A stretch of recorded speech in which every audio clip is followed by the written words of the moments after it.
Good morning, Dragons. I'm Mr. Salerno, and this is Flame, and we want to welcome you to the news of Camelot.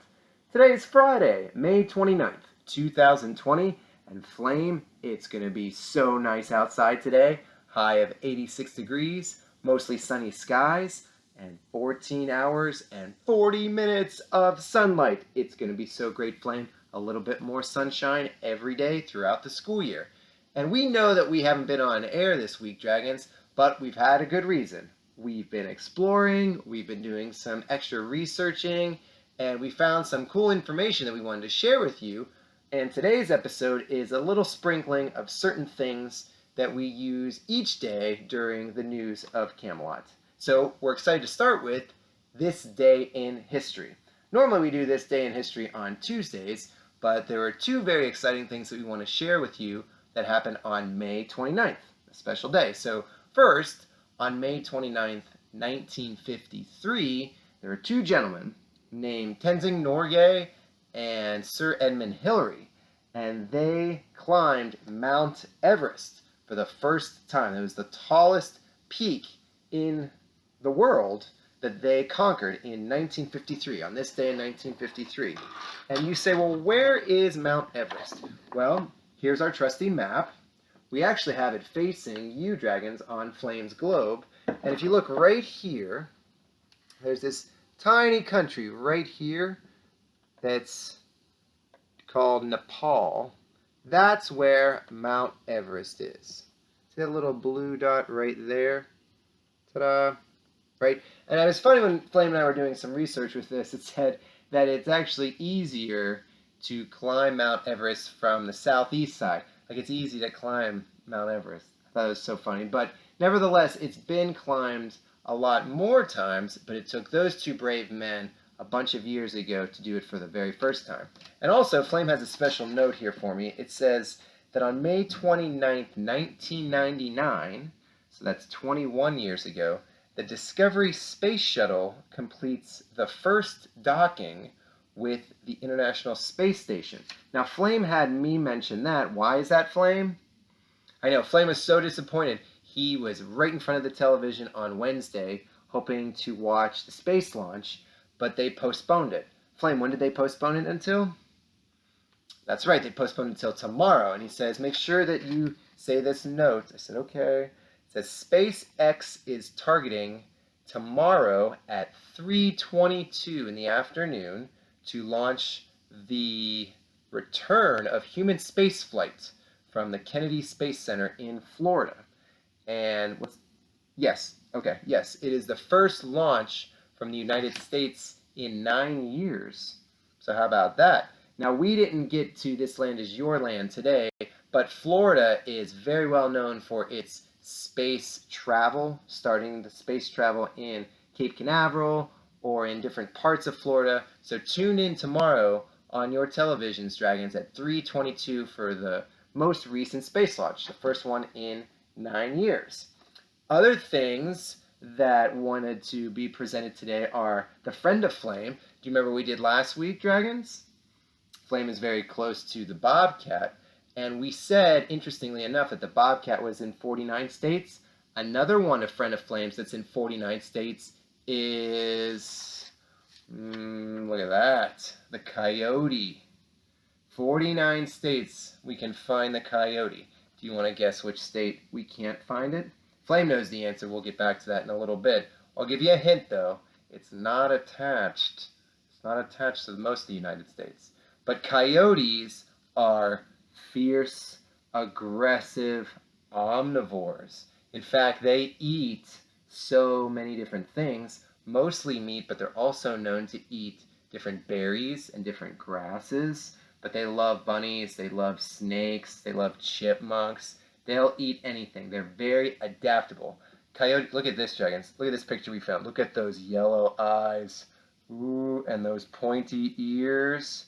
That's what separates them from wolves. You might say, well, I think that's a wolf, Mr. Salerno. It's not. It's not. It's actually a coyote because coyotes have these pointy ears and yellow eyes. And they're about half the size of wolves. Coyotes get to be about 40 pounds, whereas wolves are about 80 pounds. They have a super sense of smell, and great hearing. So great is their smell and their hearing that, look at this picture that we found. Coyotes can sense like a small mouse underneath the snow or under the ground with their super sniffers and their hearing. And what they do is they hop up in the air and pounce on their prey. And then they bring it back to their dens. Dens are the places where coyotes live. And they actually reuse their dens for different purposes. Like, so they might use one den and then go on another adventure for a couple months, use another den. It's very, very fascinating. But look at that picture. Hop up in the air and pounce. They're not just jumpers and hoppers. They can run up to 40 miles an hour, and they are excellent swimmers. And that sound that you might hear in the middle of the night, even in Virginia, look at that. Oh, these coyotes howl a lot to communicate with one another. They have the most, listen to this, Flame, they have the most different vocalizations of any animal in North America. That's amazing. That is truly amazing. Okay? And they are mostly predators. Sometimes they can be prey to, what do you think hunts coyotes? We mentioned it already, Flame. Yep, you guessed it, wolves. Wolves are the only real thing that hunt coyotes. But coyotes are super important to ecosystems because they keep the balance of life. Because they are so used to eating different things and adapting to different environments, they are counted on to maintain their health. But wolves, if they live in the same area as coyotes, they cut down their population by half. That's no good.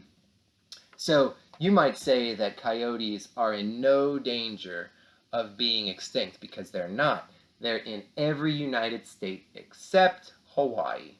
How about that, Flame? So many different coyotes all over our great country and in Alaska. They have thick fur, they have sharp teeth, they have scratchy claws, but they look like big German shepherds or big house dogs. They are not pets. Dragons do not keep a coyote as a pet. So if you heard some of those things that we said, maybe we'll have some, I think we might have put some trivia on there. One last look. Just be careful. Don't approach a coyote and think that it's a dog. It is not a pet.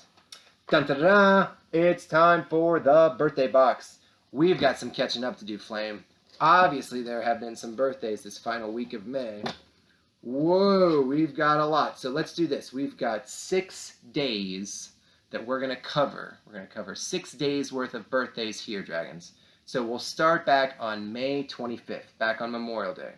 We have Yahaya Esmadi in Miss Troop's class. We have Christina Getzinger in Miss Jones' class. We have Gael Garcia in Miss Holler's class. And Alex Kimball in Miss Hutzel's class. Happy birthday to those 4 dragons.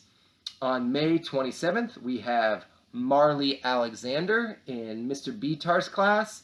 And Abigail DeGaldio in Mr. Kid's class. Happy birthday to that pair of dragons. On May 28th, we have Daweg Rana in Miss Hicks' class. We have Orion Shaker in Miss Adams' class. And Ian St. Germain in Miss Hutzel's class. Happy birthday to that trio. And today, May 29th, we have Valentina Montez Leon in Miss Gagne's class. Vitor Colio in Miss Batchy's class. And Lindley Gear in Miss Hayden's class. Happy birthday to those dragons. Let's just keep going, Flame. How about tomorrow? We have one special dragon who has a birthday tomorrow. Alcitha Lopez in Miss Streeton's class. Happy birthday, Alcitha. And then on Sunday, we have 2 dragons. Grayson Loftus in Miss Snyder's class. And Mariana Ramirez Diaz in Miss Schaefer's class. And that's our May birthday load. How about that? Have a wonderful birthday to all of those dragons. And because we haven't been here in a while, the mail is flowing like a river. Okay, let's see here. Let's get back on the horse with this, Flame. Remember this, everybody? We still need those correct guesses for those Hershey Kisses. Okay, I think we have a letter here that talks about it. Dear Flame, We have a guess for the Hershey Kisses jar. Emma says 72 Hershey Kisses. Lily says 82 Hershey Kisses. Love, Emma and Lily Thomas. Emma is in 3rd grade. Lily is in 2nd grade. They're close. It is not 72 and it is not 82, but boy, are they close. They are close. We have another letter here. Dear Flame, I think there are 78 Hershey Kisses. From Matt S. in Fairfax. Matt S. is also close, so let's give him a hint. Let's give him a little hint. So we said 72, 78, and 82. We're going in the right direction. 72, 78, 82. We're going in the right direction. Wink, wink. So let's see if you have any more guesses, Dragons, on how many Hershey Kisses there are.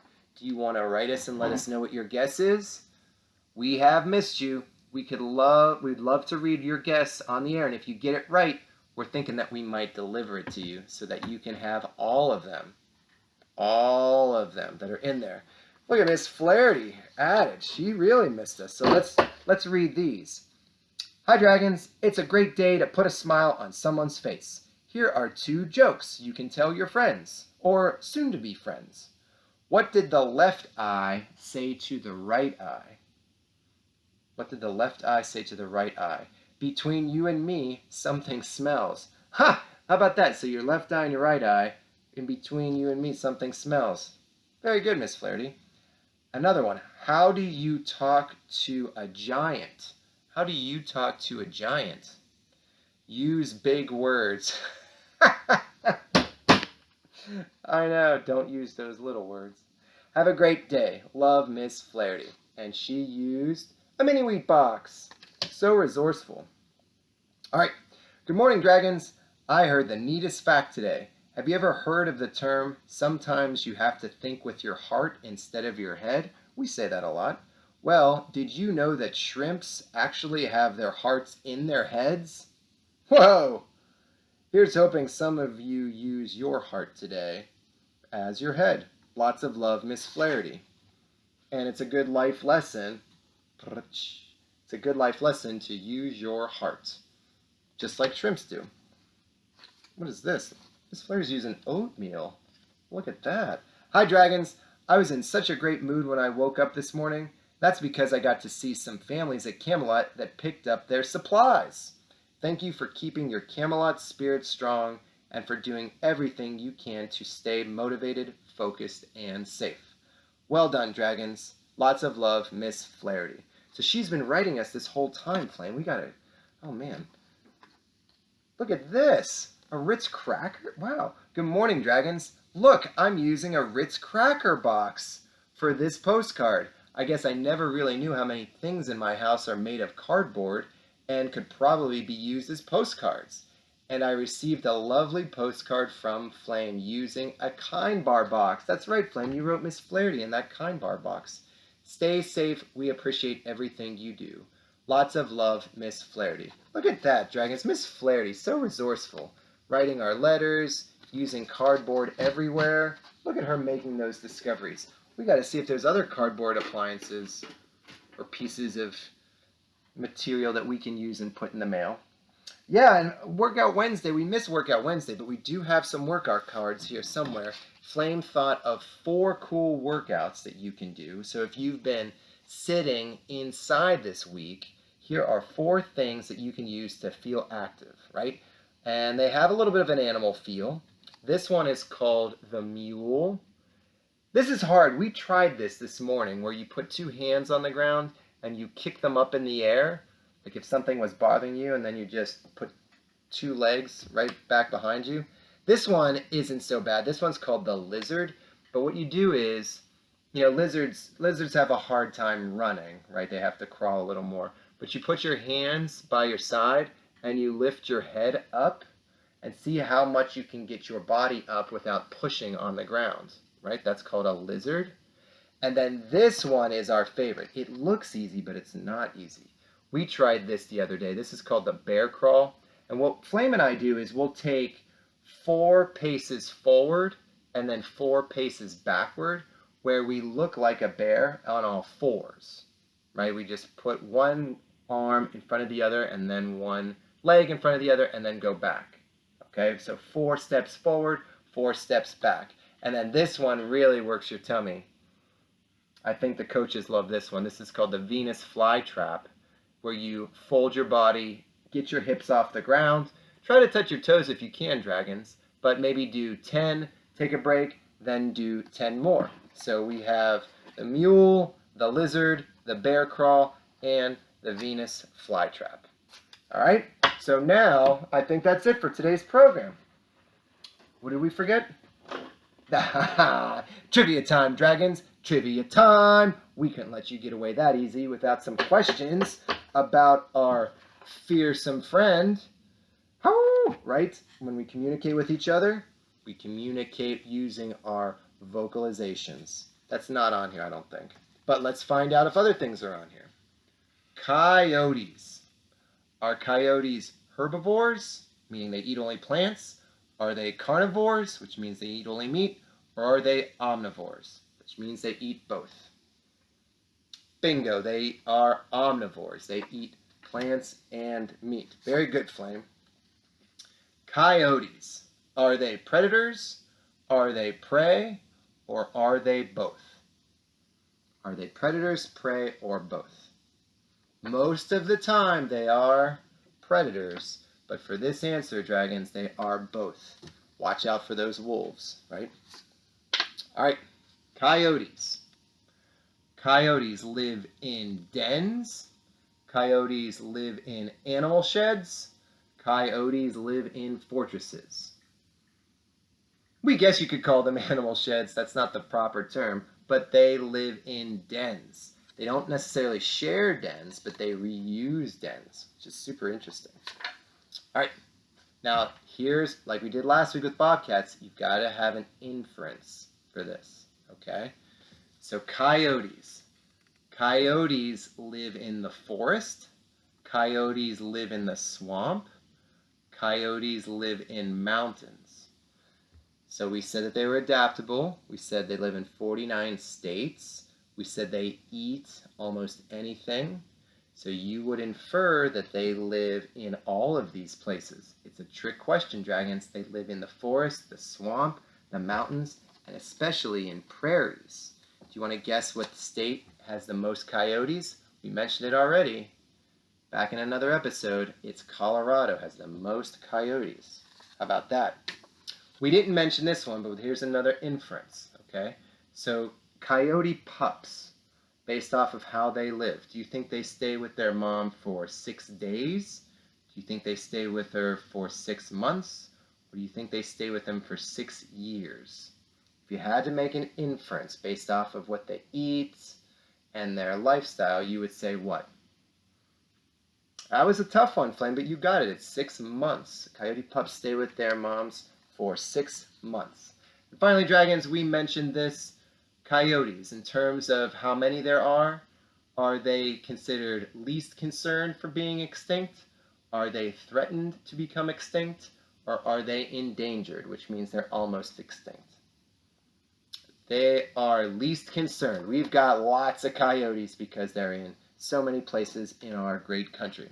So we hope you enjoyed that episode, dragons. We sprinkled in a little bit of everything. And on behalf of Flame, I'm Mr. Salerno. We hope you have a wonderful weekend. Hopefully you get to watch the space launch and tune in next week. We'll be back on 3 different occasions next week, and we can't wait to talk to you. Thanks, dragons.